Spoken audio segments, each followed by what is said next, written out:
Hi, it's Kent and Renee Miller. It is.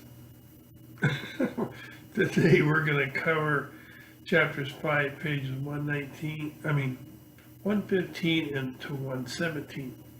It's called Universal Understanding, or the Love in Universal Understanding. So it's, in the book, it's under the subtitle Love and Universal Understanding.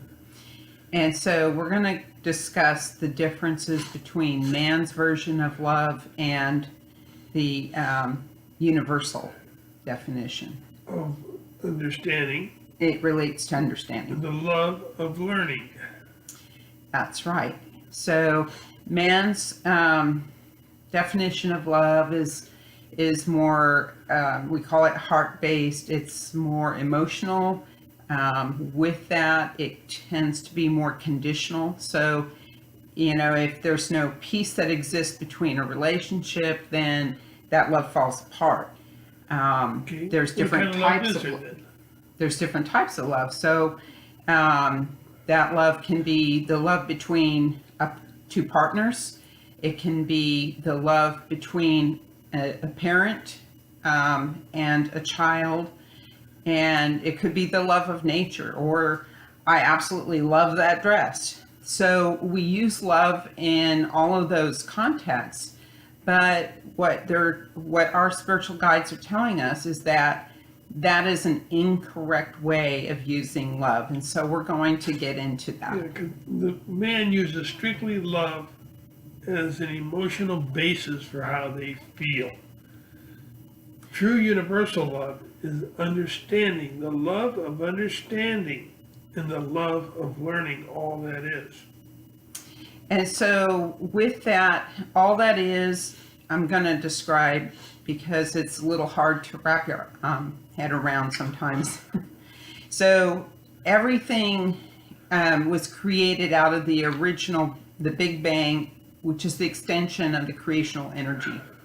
And so all matter, all gases, light, energy really originates from the original creational energy. Okay, universal understanding. And so the love of all that is everything that exists, but that all that exists is in a constant flux of expanding universal understanding and a heightening of vibration with that understanding. It's a love of learning, universal and understanding. so the universal understanding is the love of learning and the expanding consciousness and understanding on a universal scale. Right, so when you learn and you say, I love the universal of understanding and my learning of all that is, then you truly are using the word love correctly. That's right. So it's not emotional, and it's not tied to my heart and my feelings. So therefore, it's unconditional love. It's the love for all things, as everything is an extension of the Creator, but it is also the love of learning about all those things. Yeah. Well, so when you create peace, then you create love of all understanding. If you don't have peace, how can you have love? You can't. So to say all we need to do is love is, they're telling us that is incorrect, in that we, if we don't have peace first, then we're just going to have turmoil, and the conditions for love aren't going to exist. So also, that love is the love between a communicating network of entities that share knowledge unconditionally as long as we're looking for it.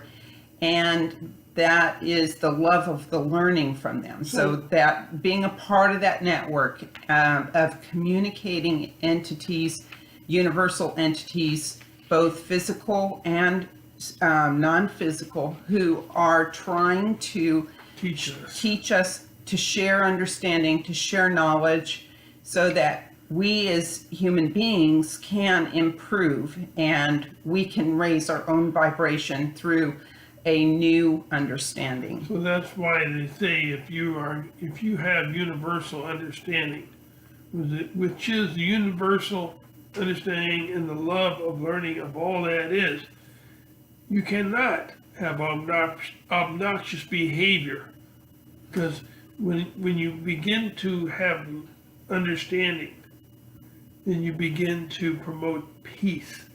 And when you have peace, then you understand all that is outside the earth plane. In other words, other entities. When you begin to understand it, you have a love for this understanding and who they are, and you create peace within yourself, which creates love. Or it allows for the love to really flourish. Yes. So we need to even look within with ourselves. and within our own societies, when we don't understand each other, we tend to look at all the differences between us instead of looking at the similarities that we share. So then that creates the discord, and we tend to start arguing and criticizing each other for those differences. And so if we don't have that peace to exist, then you can't have a state of love. So true love is beyond ourselves.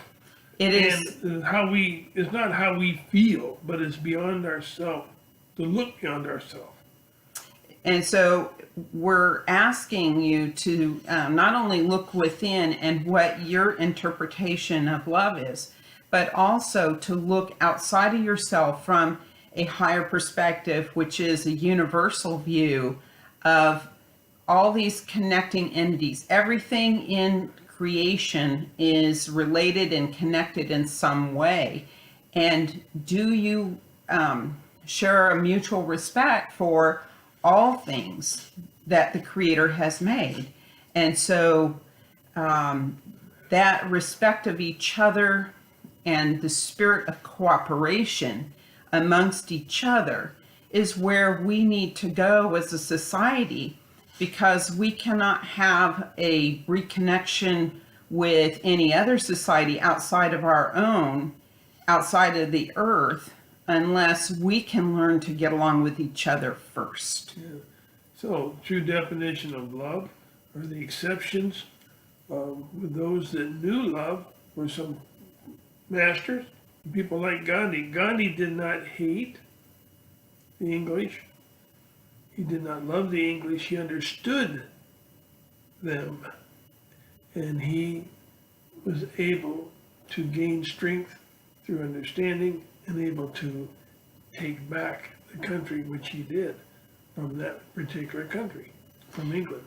And so they're telling us that only some masters, Gandhi being one who understood, a very small group of humans really understand what the universal love is. We're getting close to understanding what it is, at least a lot closer than most humans here today. And so most of humanity, the remainder of humanity, which is probably 99.99999%, don't really understand what the true meaning of love is on a universal level. Yeah.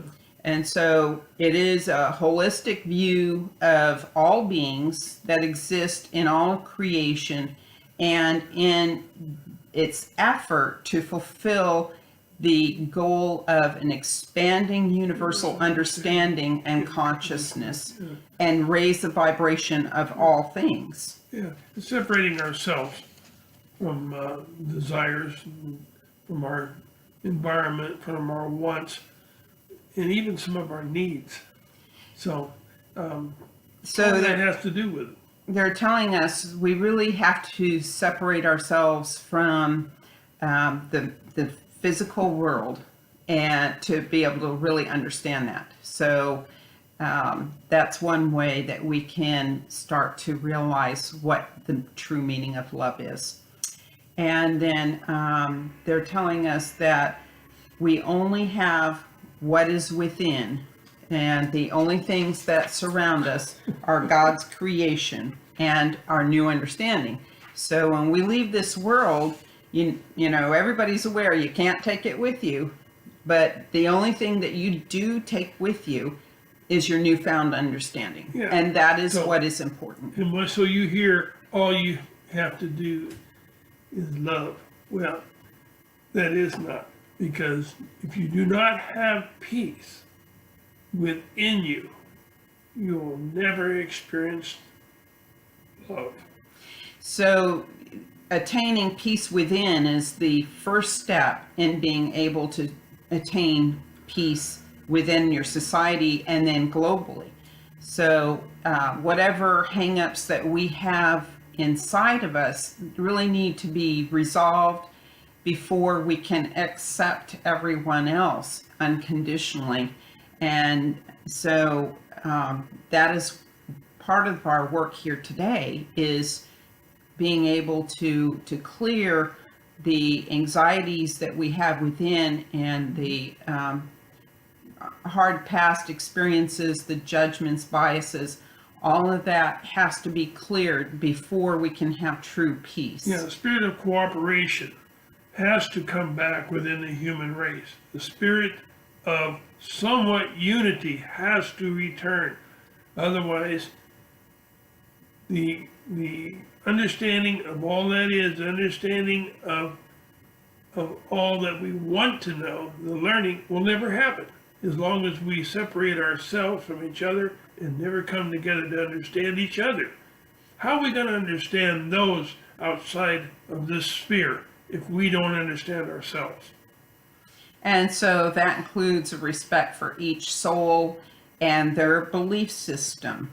And so sometimes that's very hard for people, but in order to gain peace and to be accepted into the universal neighborhood, we have to let all of those things go, where we don't acknowledge or respect other people and their belief systems. Yeah, I keep telling people, peace is justification. Love is the verification of that peace. So first we have to create the peace, and then the love, the true love, and the understanding can exist and begin to really flourish. So we hope that that has helped create a new understanding of the universal definition of love. It relates to understanding. Yeah, and the love that you think you have is an emotional coming and going all the time, Conditional. etc. And so universal love is unconditional. So You can't retract it. It's just No. you love everything, you respect So everything. work on peace within. And if you have the peace, once you attain it, and it takes a lifetime, most people, it takes a lifetime. Once you have the peace within, love will come automatically. You don't even have to say it. People will notice it around you. And that's when you can really find the joy within too. You don't have that constant edginess going on within you. So with that, try what we said. It's difficult. I have been trying for many years, and I was, well, I go off board to go somewhere else, but you got to keep trying. Don't give up.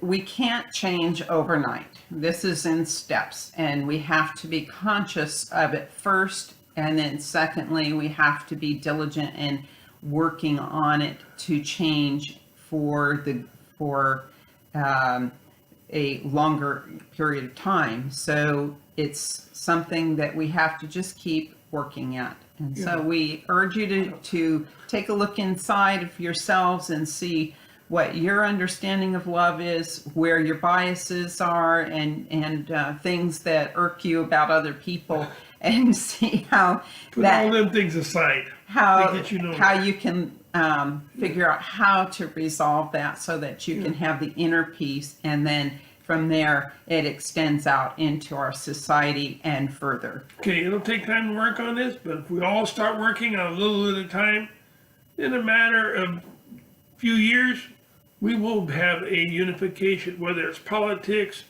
or whatever. We have to unify together as a human species.